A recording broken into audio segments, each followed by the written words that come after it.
En este curso vamos a entender qué es el diseño gráfico y cómo se crea un diseñador gráfico. También vamos a ver diferentes pasos dentro de todo el proceso del diseño gráfico. Antes de continuar, vayamos a entender verdaderamente qué es el diseño gráfico. Se entiende como definición del diseño gráfico aquella comunicación visual que vamos a tener mediante el uso de diferentes textos, imágenes, símbolos, gráficos, etc. A lo largo de todo este curso, vamos a ver cuáles son esas tres áreas de habilidad principal que tiene el concepto del diseño gráfico.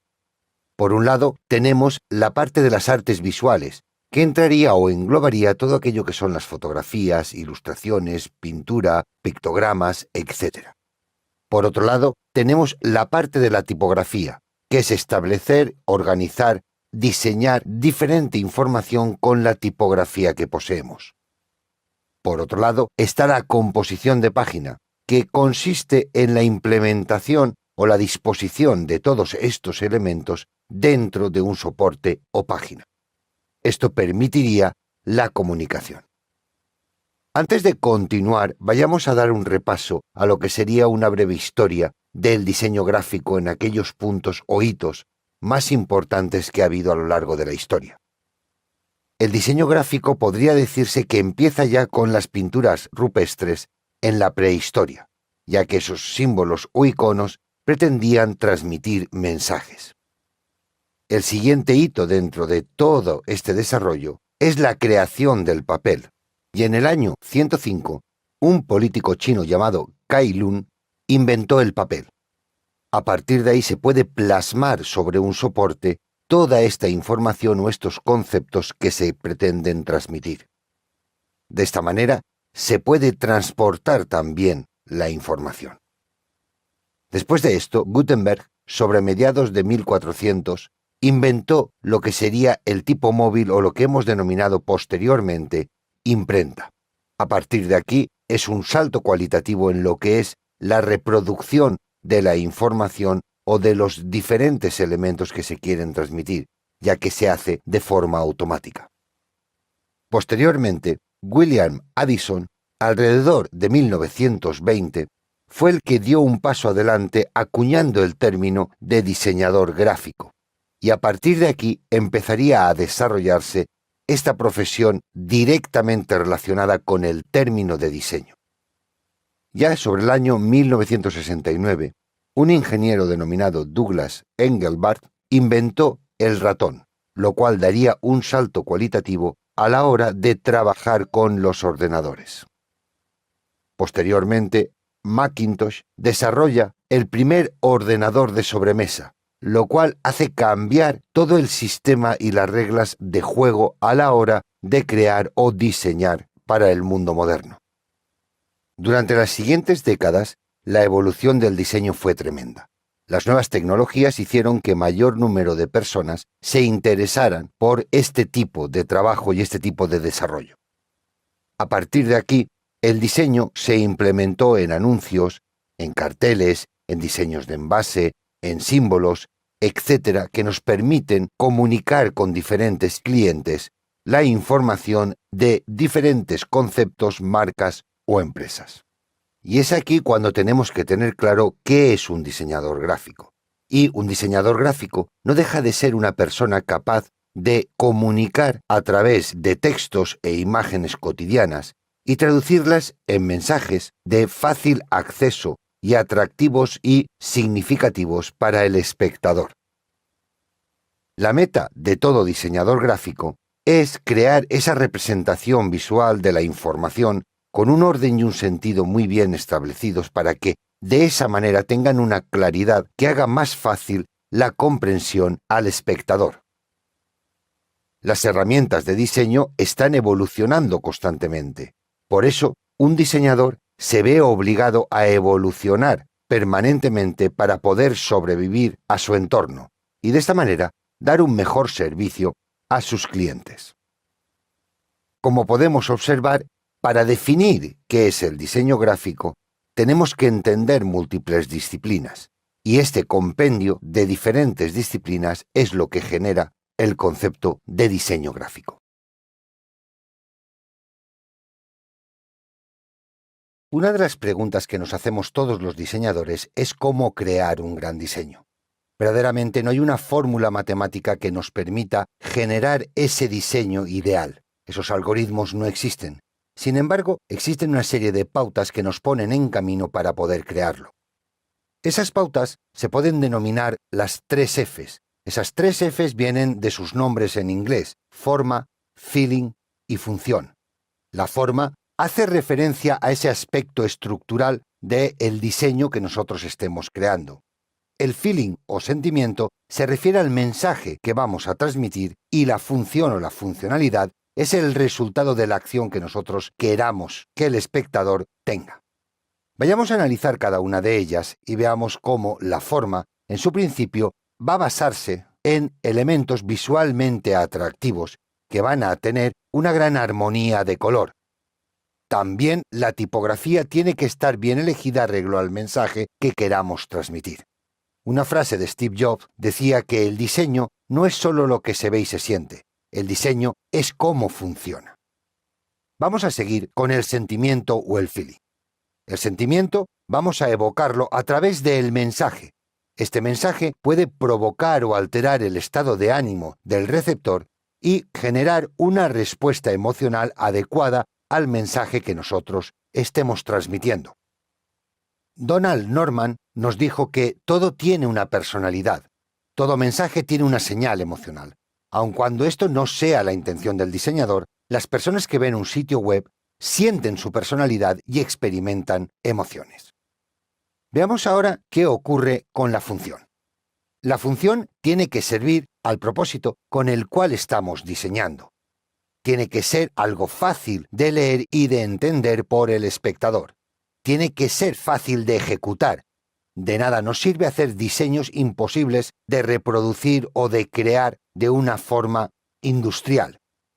Sí que es cierto que a nivel experimental vamos a poder hacer otro tipo de diseño, pero a nivel funcional muchas veces el hacer cosas exageradamente complicadas no es útil.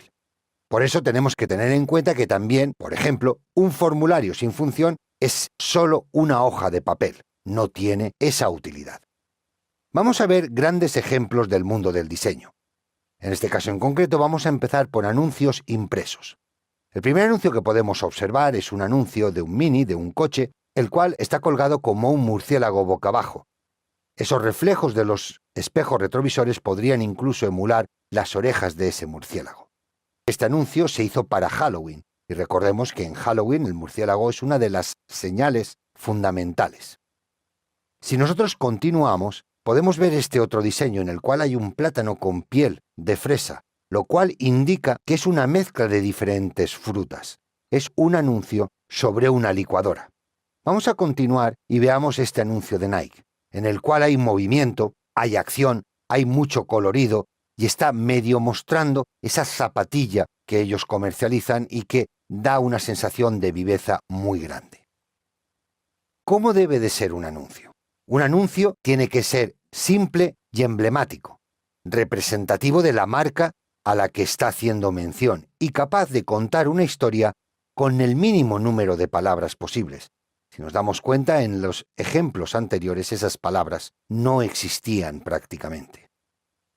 Las tarjetas de visita tienen que ser fáciles de entender, están marcando el nombre de la empresa y el nombre de la persona a la que representa esa tarjeta de visita. Este otro ejemplo es más manuscrito, tiene relieve, está hecho a mano, está marcando diferentes zonas y diferentes volúmenes. Por último, este ejemplo tiene incluso una pequeña funcionalidad con 2 reglas en horizontal y en vertical, que lo que hacen es representar gráficamente cuál es la misión o la función de la persona que está entregando la tarjeta en sí. Veamos también qué tiene que tener una tarjeta de visita. Las tarjetas de visita tienen que ser limpias, elegantes y, por supuesto, legibles.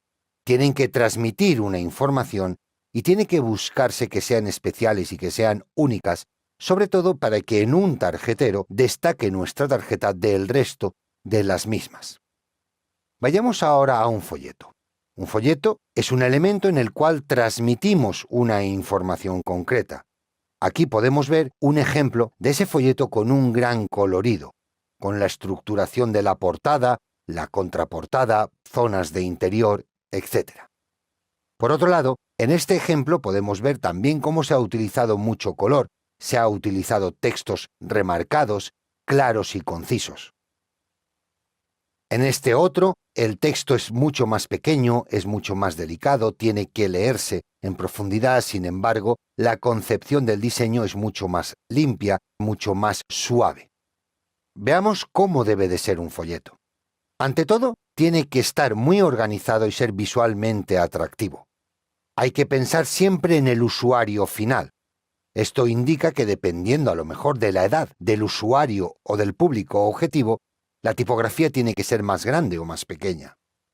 Por otro lado, tiene que ser fácil de leer. No podemos complicarnos en recibir el mensaje que nos está dando ese folleto o flyer en concreto. Veamos también una representación de lo que serían los logotipos. Los logotipos son las imágenes de nuestras empresas.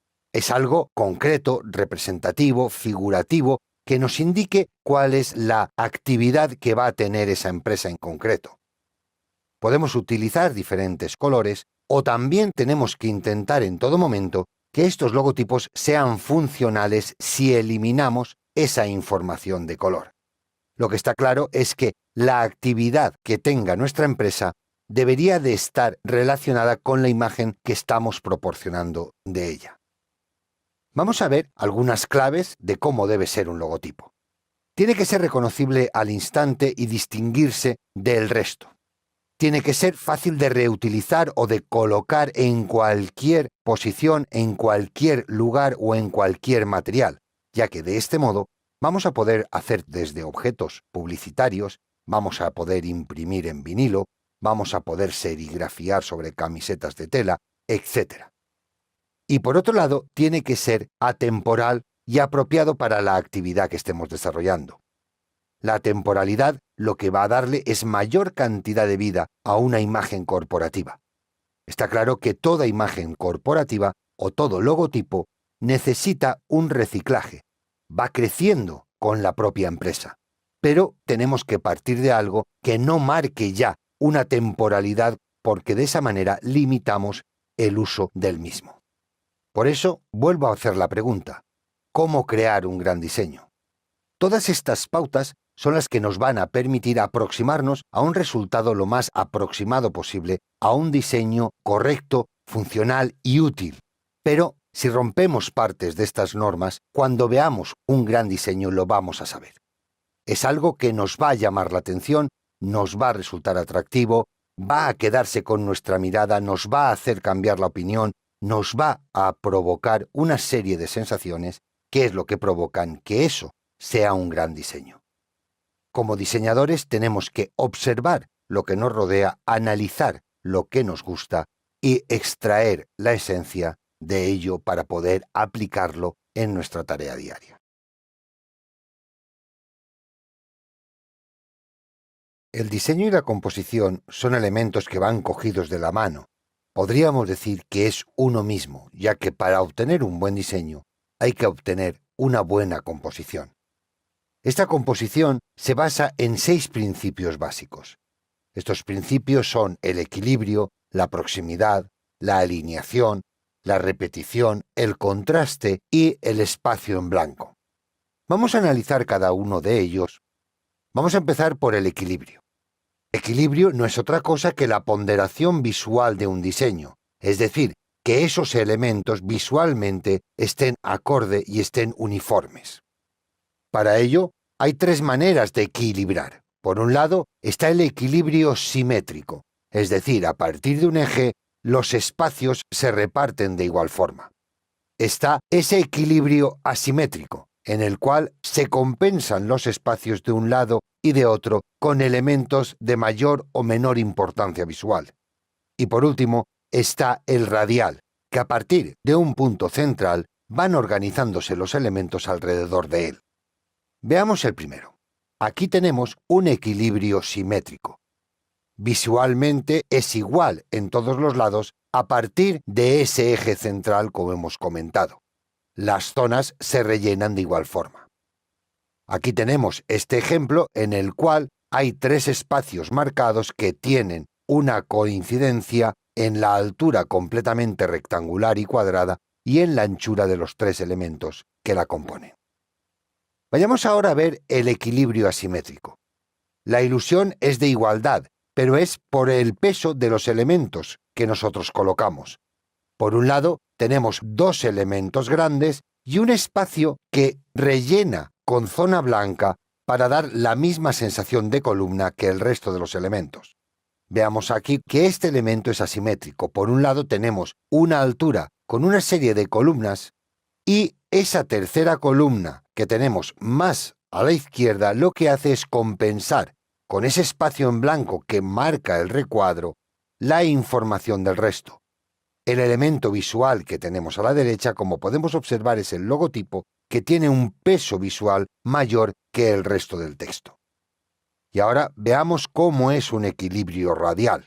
La disposición siempre es alrededor de ese punto central, y vamos en diferentes zonas generando ese equilibrio de elementos. En este caso en concreto tenemos un cartel con un punto de mira totalmente centralizado dentro de esa composición y a partir de ahí se van generando diferentes radios con una anchura y altura iguales, es decir, en círculo, que dan esa sensación de homogeneización en todo el elemento. Vayamos ahora a otro de esos elementos iniciales, la proximidad, que consiste en agrupar los elementos y los espacios que lo representan. Está claro que hay que agrupar una serie de elementos como artículos que están completamente juntos y enlazados y separarlos de otros elementos que estén agrupados con otras características diferentes. En este caso, es muy complicado mezclar ambos elementos si no tienen una línea común. El siguiente punto es la alineación, que nos va a permitir mantener los objetos constantemente alineados unos con otros. Cuando nosotros alineamos, como en el ejemplo, esos elementos, conseguimos armonía visual. Por eso hay que tener en cuenta siempre que las rejillas son muy importantes a la hora de diseñar, ya que esas rejillas van a permitirnos que la distancia entre diferentes objetos sea siempre la misma, y de esta manera respetar mucho mejor la organización y el alineado de los elementos. Vayamos ahora con la repetición. La repetición va a permitir darle ritmo a nuestra creación. Para ello, cuando nosotros diseñamos cualquier cosa, tenemos que buscar una línea común.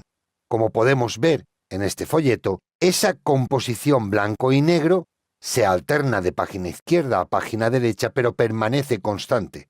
Y de esa manera, el espectador está acostumbrándose a la manera en la que estamos mostrando esa información.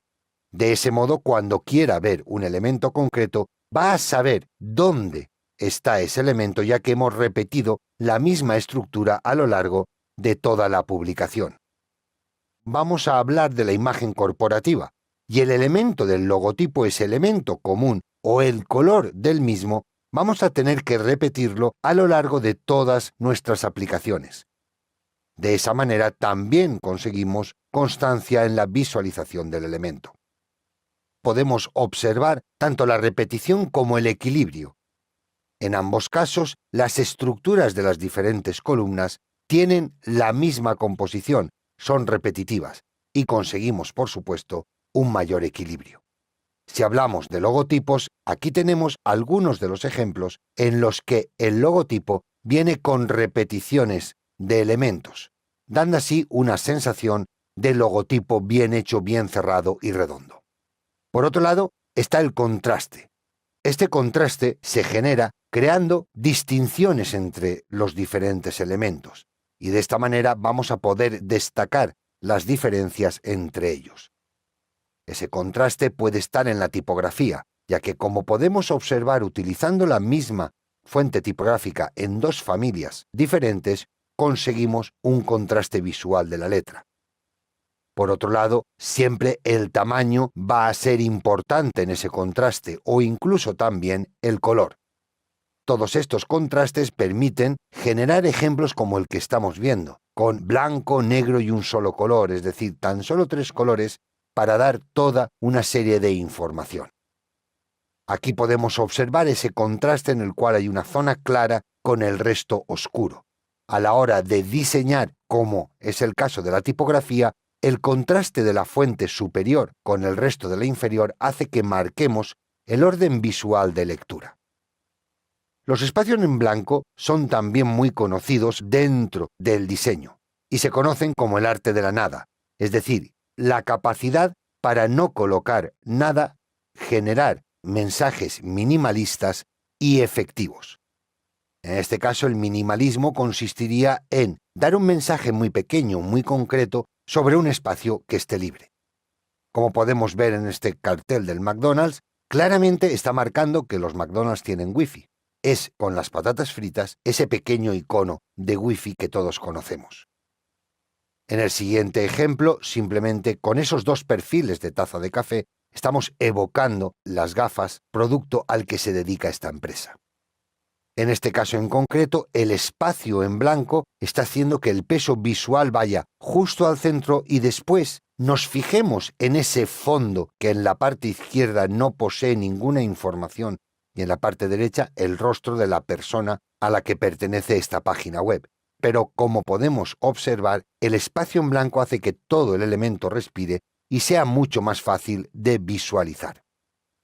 En el siguiente caso vamos a poder observar cómo aunque hay muchos elementos, sí que hay muchas zonas blancas, lo cual hace que se desintoxique visualmente los elementos que tenemos que visualizar y podamos ser más selectivos a la hora de ir eligiendo qué queremos ver.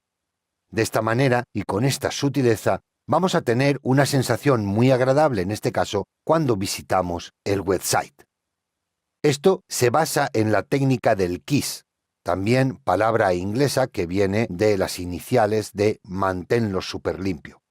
De esta manera vamos a poder visualizar limpias nuestras composiciones y no se va a aturullar al espectador cuando esté visualizando nuestros diseños. ¿Cómo llegar hasta esto?